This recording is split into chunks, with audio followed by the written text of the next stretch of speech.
getting into a market that is not existent for a business. Like if you have a market ready, you can look at the customers, competitors, already this is happening. But if you're walking into, in your case, the market was there, but also wasn't there. And for any founder, if he or she has to do a business in the area that no one is, how do you suggest they start looking at? Yeah, look, I would say there's two types of category creation. Right? There's category creation that I did, which is, hey, Ayurveda is a huge market already. Everybody knows what Ayurveda is.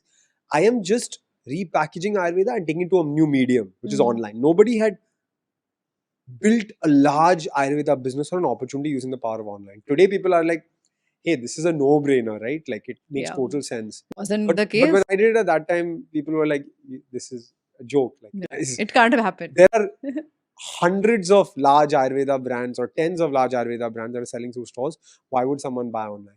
That's tough, right? Because you have to convince all the stakeholders around you. I started with convincing my factory manager, who was from my dada's time, why I was selling this product and not that product. Your team, your vendors, your suppliers, your stakeholders, your partners, your prospective investors, all of these people have to be convinced. And in 2016 and 17, when I said in 17, when we started online only, I said I'm an online only or digital first Ayurveda brand. Today, everyone knows what D2C is. Okay. At that time, there was no term D2C. It was something we'd read about in reports from the West, etc. All of that, right? That was tough, but I think it's not as tough as what Sula did in 2002, for example. It's really starting the wine market in India. That's a totally different ballgame. I've not done that. So you're saying you didn't create the category, you added to the existing category or upgraded Yeah, I made an innovation, I repackaged, I rebranded, but I did not make the category of Ayurveda. I may have made the category of online Ayurveda. But this consumer just found a different channel to consume it.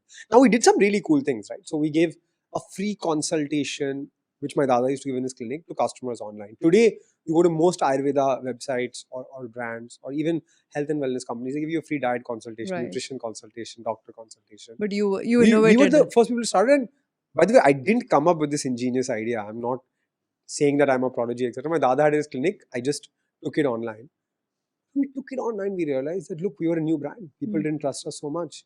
When they got this consultation, they realized the power of this. And hey, by the way, my customers were not from, as I said, Bombay, Delhi, Bangalore, Hyderabad, Chennai. They were from Muzaffarnagar, Anantnag, Imphal, Trichy. Here, they didn't have access to high quality Ayurvedic doctors and care at the touch of their fingertips.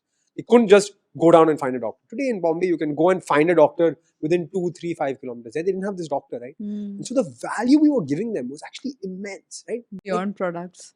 And these innovations allowed us to think out of the box. Like I gave you the example of Chyawanprash toffee. I launched an Ayurvedic hangover product, right? People were like, hangover Ayurveda, how does it go together? I was like, it's relevant for today's customer, right? Yeah, For the people who drink and have a good time, it's totally relevant. And so thinking about these new age ways, disruptive ways to engage was exciting. With the hangover product, for example, I didn't have money to do above the line marketing, TV ads, YouTube integrations, etc.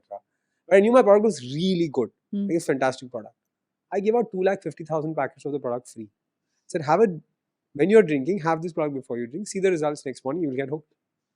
So these kind of things actually, when you're creating category or innovating in category, I think doing things out of the normal, out of the box and disrupting is the only way to make it. So mostly you're saying people don't do this, they don't take that risk. It's tough to take the risk. It's really tough because I remember going to the top investors also and saying I'm doing an online Ayurveda business, and they were like, okay, like at 50 orders a day, online will tap out, then you have to go offline. Then I was like, okay, fine. I don't believe that.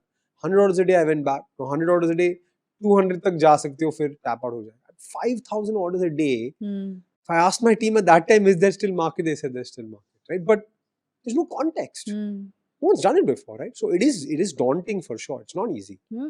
So you're a sixth generation entrepreneur, if we may say, in this, or Six generations of Ayurveda in my family. Okay, so which means the sixth generation back, your that's what we can trace. Great grandfather was a Vaidya. Yes.